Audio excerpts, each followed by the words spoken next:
My co-counsel, Sarah Murphy, and Carly, I don't know her last name. Tim Beadle. Tim Beadle. Something like that.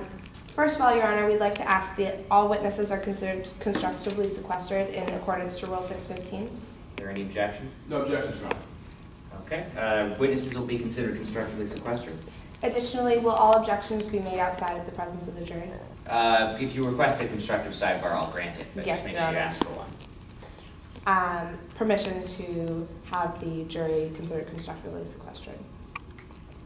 Is that No. If you're at an objection, if you want an objection argument to be at sidebar, just go ahead and ask for it. We'll take it as a constructive sidebar, but just to get you in the habit of asking for the sidebar, make sure you say it before you start arguing. All right, Your Honor. And then permission to move about the well? Granted, go ahead. Just make sure you ask permission before you approach the witness to the bench. You can approach opposing counsel as long as you don't hit him without asking. With that, the state is finished. Okay. Is there anything from the defense? Yes, Your Honor, we're representing defendant Jackie Owens today. We'd like to make our appearance. Go ahead. My name is Dane Shipman. I'm my co-counsel. Shannon Monroe, Your Honor. Sarah Lincoln, Your Honor. All right. Good afternoon. And furthermore, would you like us to ask permission to approach you or the witness? Yeah. Just you can go ahead and approach opposing counsel without asking, but please do ask for the witness. And yourself? Or myself. Yes. All right. With that, we are ready to proceed. Okay. Is there an opening statement from the state? No, there isn't. Okay. Is there an opening from the defense? Yes, Your Honor. All right.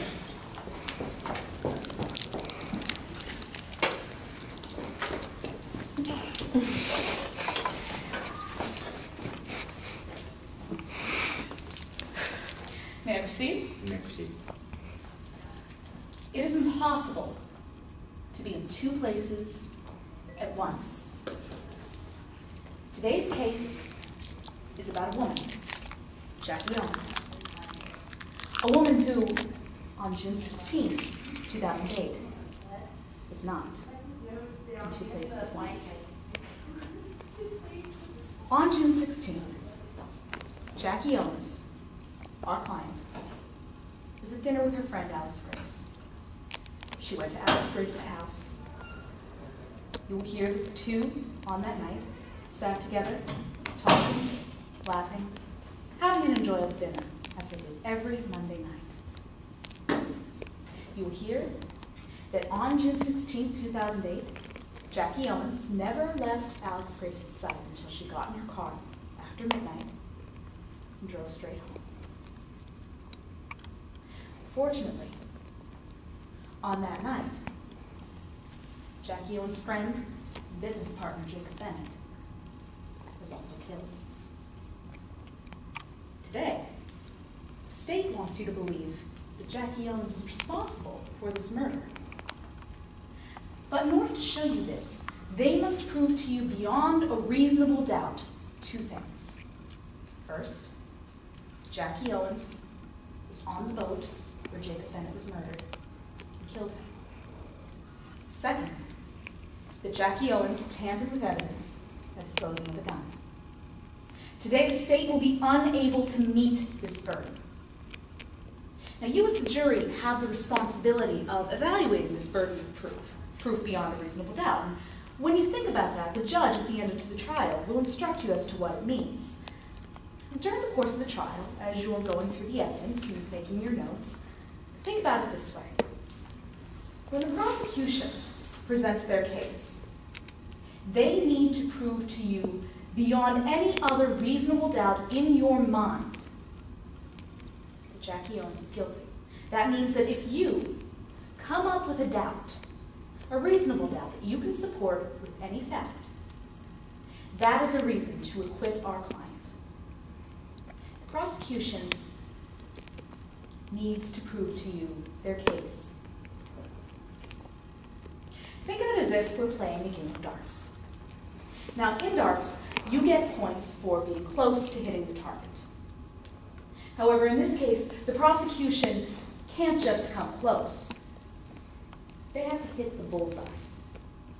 And at the end of today's trial, you will see that they will be unable to meet this burden. Now, we, the defense, will call three witnesses. The first of which will be Miss Alex Grace herself. Ms. Grace will testify that on June 16, 2008, Jackie Owens was at her house. She stayed at her house, and Ms. Grace herself watched Jackie Owens leave well after midnight and go home. Second, you will hear from Adrienne Malone. Ms. Malone is a car salesman, and she will tell you that she sells cars that are identical to the car that Jackie Owens drives. A car which you will hear might have been at the scene of the crime. However, Ms. Malone will tell you that there are over 600 cars in the state of Midlands alone that could have matched this description. Finally, you will hear from Sydney Michaels, personal assistant of the deceased, Jacob Bennett. She will tell you about the close relationship that Jacob Bennett and Jackie Owens had. She will also tell you about other people involved in this case who could have been responsible for the crime. People which the prosecution never bothered to investigate. Ladies and gentlemen, at the end of today's trial, you will see that Jackie Owens was not and could not have been in two places at once. You will hear that she was at dinner with Alex Grace that night, not killing Jacob Bennett as the prosecution wants you to believe. And that is why, at the end of today's trial, my co-counsel will come before you and ask you to return a verdict of not guilty. Thank you. Is the state prepared with this case in chief? Yes, Your Honor, at this time, the state calls Eric Finch to the stand. Eric Finch, please step forward.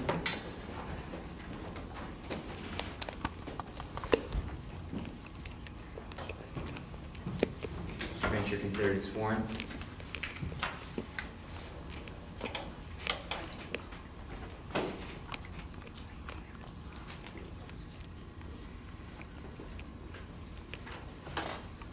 Please introduce yourself and your name and duty assignment. Eric Finch, Detective Eric Finch. I am a detective from the Midland State Police Department. What is your educational background, Detective Finch? Well, I graduated from the University of California at Berkeley, top of my class. I got a double major in criminal justice and economics. I then went to graduate school, also at University of California at Berkeley, and I majored in criminal investigation, specializing in financial crimes. Do you have any specialized training in your field? Yes, I do. I have extensive training in interrogation techniques. And how are you involved in today's case? I was assigned as the lead investigator to pursue and investigate the disappearance of Jacob Bennett. When did your investigation begin? Well, on June 17th, I got a call. I was sitting at my desk around 3 p.m. from a woman who claimed that her husband, Jacob Bennett, had disappeared the night before. Once you received this call, what did you do? Well, I decided to go investigate the place of work of Jacob Bennett. So I went to Trifecta Entertainment, where he worked. And I saw the timestamp surveillance videos that showed me that Jacob Bennett had, the night before, left in a taxi cab at 10 p.m. And what else did you learn at the Trifecta Entertainment?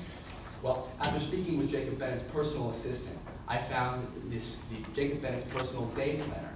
And on June 16, 2008, in his own handwriting, he had written down... Objection, my foundation. As To how Mr. Finch would be able to recognize Jacob Bennett's handwriting.